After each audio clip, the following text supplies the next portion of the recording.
வணக்கம். காலை நேர செய்திகள். முதலில் தலைப்புச் செய்திகள். பொது வேட்பாளர் சூழ்ச்சிக்குள் தமிழ் மக்கள் சிக்கிவிடக் கூடாது. EPDP அறிவிப்பு. நாமலுக்கு ஆதரவானவர்களின் திடீர் முடிவு. பலமடையும் ரணில் தரப்பு. அதிதீவிர சிங்கள வாக்குகளை மட்டும் நம்பும் நாமல். பகிரங்கப்படுத்தும் சுமந்திரன். இலங்கையைச் சுற்றி குவிக்கப்படும் அமெரிக்க இராணுவங்கள். எங்களை ஒருபோதும் விலை பேச முடியாது. சஜித் சூளுரை. சொகுசு படகு விபத்து. காணாமற் போன பிரித்தானிய கோடீஸ்வரர். உயிர் தப்பிய இலங்கையர். சீனாவை புரட்டியெடுத்த சூறாவளி. 50 பேர் உயிரிழப்பு. தொடர்பென விரிவான செய்திகள். ஜனாதிபதி தேர்தலில் தமிழ் மக்கள் பங்காளிகளாக இருக்க வேண்டுமே தவிர பொது வேட்பாளர் என்ற ஏமாற்று சூழ்ச்சியில் சிக்கிவிடக்கூடாது என ஈழமக்கள் ஜனநாயக கட்சியின் ஊடக பேச்சாளர் ஐயாத்துரை ஸ்ரீரங்கேஸ்வரன் தெரிவித்துள்ளார். யாழ் ஊடக அமையத்தில் நேற்றைய தினம் நடைபெற்ற ஊடக சந்திப்பின் போது கருத்து தெரிவிக்கையிலேயே அவர் இவ்வாறு தெரிவித்துள்ளார்.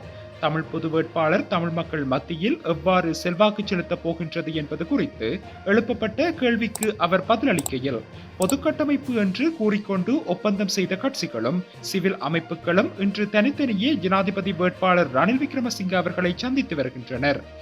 குறிப்பாக தமிழ் கட்சிகள் என்று கூறிக்கொண்ட சிலரும் சிவில் அமைப்பினர் என்று கூறி வரும் சிலரும் பொதுக்கட்டமைப்பு என்ற ஒரு வரைவை உருவாக்கி அதனூடாக இலங்கை தமிழரசு கட்சியின் முன்னாள் நாடாளுமன்ற உறுப்பினர் ப. அரியநேத்திரனை வேட்பாளராக இழுத்து வைத்துள்ளனர். ஆனால் இப்பொழுது வேட்பாளர் குறித்து மக்கள் மத்தியில் எவ்விதமான கரிசனையும் இல்லை. ஏனெனில் பொதுக்கட்டமைப்பு என்றவர்கள் சோரம் போகின்றனர். இன்னும் ஒரு தென்னிலங்கை தேசிய கட்சியின் வேட்பாளர் அது. வெற்றிக்கு இவர்கள் வழிவகை அமைத்துக் கொடுப்பதற்கான முகவர்களாகவே இப்பொதுக்கட்டமைப்பு என்ற அமைப்பு இயக்கப்படுகின்றது. எதிர்வரும் ஜனாதிபதி தேர்தலில் வேட்பாளராக களமிறங்கியுள்ள ரணில் விக்ரமசிங்கவுக்கு தான் ஆதரவளிக்க உள்ளதாக ராஜாங்க அமைச்சர் அசோக பிரியந்த தெரிவித்துள்ளார். பிரதமர் தினேஷ் குணவர்த்தன தலைமையில் நேற்று காலை கொழும்பில் இடம்பெற்ற கலந்துரையாடலில் கலந்து கொண்டு கருத்து தெரிவிக்கும் போதே அவர் தனது தீர்மானத்தை அறிவித்துள்ளார். இதேவேளை அசோக பிரியந்த பொதுஜன பெரமுனவின் ஜனாதிபதி வேட்பாளரான நாமல் ராஜபக்ஷவுக்கு வாக்களிக்க முன்னர் தீர்மானித்திருந்ததாக தெரிவிக்கப்பட்டுள்ளது. அத்துடன் நாமல் ராஜபக்ஷ ஜனாதிபதி வேட்பாளராக அறிவிக்கப்பட்ட போது மிகுந்த ஆரவாரம் காட்டி வரவேற்றவர்களே தற்போது ரணிலுக்கு ஆதரவு வழங்கும் நிலைப்பாட்டில் உள்ளதாக அரசியல் வட்டார தகவல்கள் தெரிவிக்கின்றன. மேலும் ஜனாதிபதி தேர்தலுக்கான அறிவிப்பு வெளியிடப்பட்டு பிரதான வேட்பாளர்கள் அனைவரும் தங்கள் பிரச்சார நடவடிக்கைகளை ஆரம்பித்துள்ள நிலையில் கட்சி தாவும் நடவடிக்கைகளும் தீவிரமடைந்துள்ளன. அதிதீவிர சிங்கள வாக்குகளை பெற்றுக் கொள்வதே நாமல் ராஜபக்ஷவின் நோக்கம் என தமிழரசு கட்சியின் நாடாளுமன்ற உறுப்பினரும் பேச்சாளருமான M.A. சுமந்திரன் தெரிவித்துள்ளார். அத்துடன் பிரதான வேட்பாளர்களுடன் பேச்சுவார்த்தை நடைபெற்றுக் கொண்டிருக்கின்றது என்றும் M.A. சுமந்திரன் தெரிவித்துள்ளார். நடைபெறவுள்ள தேர்தல் குறித்து அவர் கருத்து தெரிவிக்கையில், எமது அடிப்படை நிலைப்பாடு வடக்கு கிழக்கு இணைந்த சமஷ்டி அடிப்படையிலான தீர்வு ஆகும். 3 பிரதான வேட்பாளர்களுடனும் இடம்பெற்ற பேச்சுவார்த்தை தொடர்பாகவும் பேசிய விடயங்களையும் கூட்டத்தில் தெரியப்படுத்தினோம். சில முன்னேற்றகரமான கருத்துக்களை அவர்கள் தெரிவித்துள்ளார்கள். அவர்களது தேர்தல் அறிக்கை வெளிவந்த பின்னரே எமது இறுதி முடிவு எடுக்கப்படும். இதேவேளை நாமல் ராஜபக்ஷ என்னுடைய வீட்டிற்கு வந்து சந்தித்திருந்தார். அவர்களிடம் உள்ள விடயங்களை தெரியப்படுத்தினார். அது அதிதீவிர சிங்கள வாக்குகளை பெற்றுக் கொள்வதை நோக்கமாக கொண்டிருந்தது. அதற்கான வாய்ப்புகள் குறித்தும் கலந்துரையாடியிருந்தோம். தற்போது தெற்கில் சிங்கள பௌத்த பேரினவாதம் தலை தூக்காமல் உள்ளது. அது தொடர்பில் கலந்துரையாடினோம் என M.A. சுமந்திரன் தெரிவித்துள்ளார்.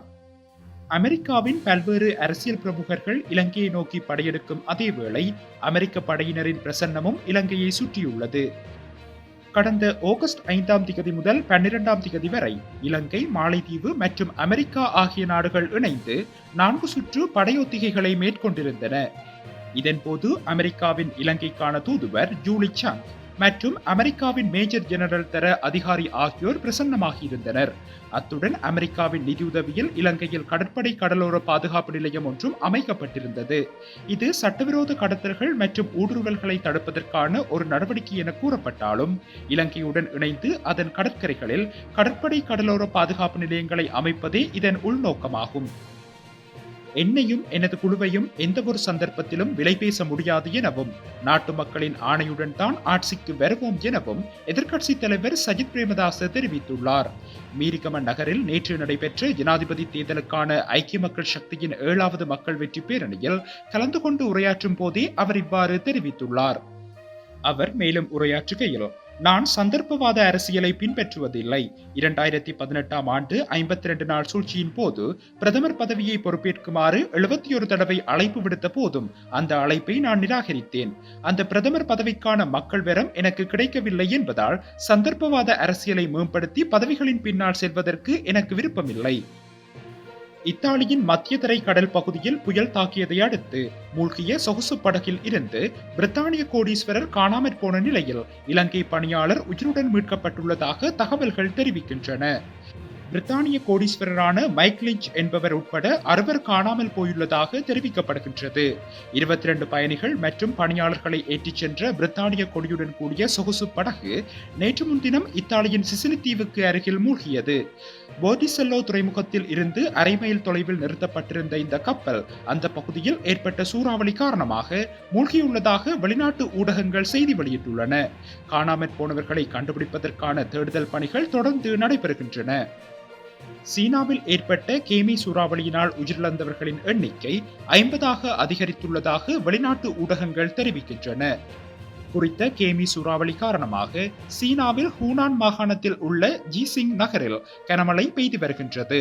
சூறாவளியின் எதிரொலியாக கனமழையும் கொட்டி தீர்க்க மக்களின் இயல்பு வாழ்க்கை கடுமையாக பாதிக்கப்பட்டுள்ளது. இதன் காரணமாக நூற்றுக்கணக்கான இடங்களில் மண்சரிவு ஏற்பட்டுள்ளதாகவும் இதனால் 1700க்கும் அதிகமான வீடுகள் சேதமடைந்துள்ளதாகவும் தெரிவிக்கப்பட்டுள்ளது. அத்துடன் 23,419 பேர் பாதுகாப்பான இடங்களில் தங்க வைக்கப்பட்டுள்ளனர் எனவும் தெரிவிக்கப்பட்டுள்ளது.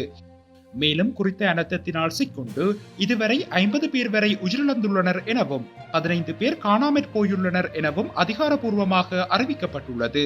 இந்த நிலையில் மீட்பு படையினர் பாதிக்கப்பட்ட பகுதிகளில் முகாமிட்டு மீட்பு நடவடிக்கைகளில் ஈடுபட்டு வருவதாக தெரிவிக்கப்பட்டுள்ளது.